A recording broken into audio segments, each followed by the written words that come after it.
Em nome do Pai, do Filho e do Espírito Santo. Amém. Ave Maria, cheia de graça, o Senhor é convosco. Bendita sois vós entre as mulheres, e bendito é o fruto do vosso ventre, Jesus. Santa Maria, Mãe de Deus, rogai por nós, pecadores, agora e na hora de nossa morte. Amém. Podem sentar-se.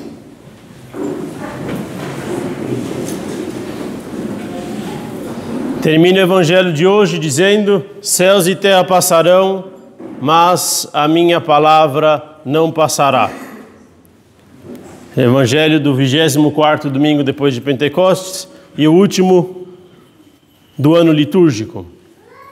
São raros os momentos do Evangelho, se é que há algum, onde nosso Senhor soleniza tanto aquilo que Ele vai dizer, insistindo muitas vezes na importância do assunto. O Evangelho de hoje, esse discurso ou profecia sobre o fim do mundo, começa com uma advertência que aquele que lê compreenda. Tendo chegado ao meio dessa longa profecia, nosso Senhor insiste: eis que eu vos predisse. Como quem insiste em mostrar que só não vai estar preparado para o que lhe está sendo profetizado quem não quiser ouvi-lo. No fim da profecia, ele conclui pela fórmula solene, que é uma espécie de juramento: em verdade vos digo, os céus e a terra passarão, mas a minha palavra não passará. Claro que um tema no qual nosso Senhor insiste tanto há de ser um tema de grande importância. A grande preocupação de nosso Senhor já deve ser suficiente para que prestemos bastante atenção. Naturalmente, o tema do fim do mundo é um tema que interessa a todos, pois todos nós nos preocupamos em saber como acabará esse mundo e nos preocupamos em escutar a descrição portentosa dos fatos que acontecerão nos últimos tempos. Mas o problema é que paramos por aí. Ouvimos, nos espantamos, satisfazemos nossa curiosidade e nos basta. Nosso Senhor quer, entretanto, que vamos mais adiante, que aquele que lê, diz nosso Senhor, compreenda. Não basta ouvir, é necessário saber por que nosso Senhor nos disse isso. De fato, ao fim do mundo precederão acontecimentos terríveis, nunca vistos antes na história da humanidade. Apesar dos fatos descritos por nosso Senhor parecerem já ter se repetido em diversas épocas da história da Igreja, tanto que grandes santos se enganaram pensando que viviam os últimos tempos, todas essas grandes tribulações que conheceu o mundo só são uma figura, uma imagem diminuída daquilo que acontecerá no fim dos tempos. É também para exprimir essa relação entre a figura e o figurado, entre o tipo e o prototipo, que nosso Senhor mistura na mesma profecia dois acontecimentos distintos. Um, a queda de Jerusalém, que ocorreu no ano 70 depois de Cristo, e o outro, o próprio fim do mundo. A sua ideia é mostrar como aquela tribulação que foi terrível para os judeus é uma imagem do que acontecerá para o mundo inteiro no fim dos tempos.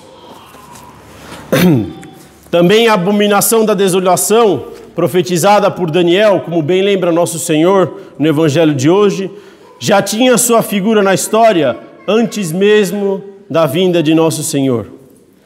Na época dos Macabeus, e em seguida, sob o imperador Adriano, houve cultos idolátricos no templo de Jerusalém, e isso foi conhecido como essa abominação da desolação. Se valendo dessa semelhança entre a figura e o figurado, São Jerônimo interpreta essa passagem relativa à abominação da desolação no fim do mundo da seguinte maneira: pode-se compreender a abominação da desolação como toda doutrina perversa. Quando nós veremos que ela, a doutrina perversa, está no lugar santo, ou seja, na igreja, são palavras de São Jerônimo, fazendo-se passar por Deus, nós devemos fugir da Judéia para as montanhas, quer dizer, abandonar a letra que mata e o erro judaico, nos aproximar das montanhas eternas, de onde Deus espalha sua luz, e ficarmos nos tetos e nos terraços, onde as labaredas incandescentes do demônio não podem chegar. Não descer e nem tomar o que quer que seja da nossa antiga vida, nem buscar aquilo que já passou, mas o contrário, semear no campo das escrituras espirituais para poder colher daí os frutos. Até aqui São Jerônimo. Resumindo a ideia de São Jerônimo, que parece bastante adaptada aos nossos tempos, quando for ensinado na igreja uma doutrina errada, como sendo certa, devemos buscar refúgio na solidez da doutrina imutável que sempre ensinou a igreja pela tradição que vem dos apóstolos até nós. O Evangelho termina dizendo que não passaria aquela geração sem que todas essas coisas acontecessem. Como, pois, explicar essa frase de Nosso Senhor?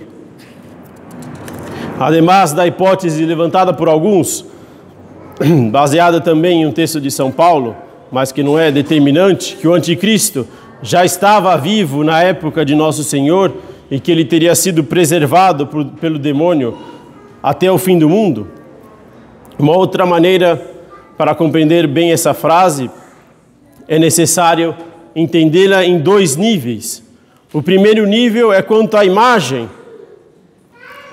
do fim do mundo que Nosso Senhor usa na profecia, que é a destruição de Israel, e que de fato, tendo acontecido menos de 40 anos depois, aconteceu antes que aquela geração que estava ali presente diante de Nosso Senhor passasse. Em um segundo nível de interpretação, essa frase se refere ao fim dos tempos, mas tomando a palavra geração em um sentido mais amplo, no sentido de gênero humano, podendo ser interpretada no sentido de que não se extinguiria o gênero humano sem que todas essas coisas sucedessem. Interpretação essa que é reforçada pela frase que segue: céus e terra passarão, mas a minha palavra não passará. Aqui uma objeção se faz necessária, porque Nosso Senhor dá tanta importância para esse tema, se é um tema que só concerne pouquíssimos católicos. Por um lado, os primeiros que viveram durante a queda de Jerusalém, e por outro lado, os últimos católicos que viverão no fim do mundo.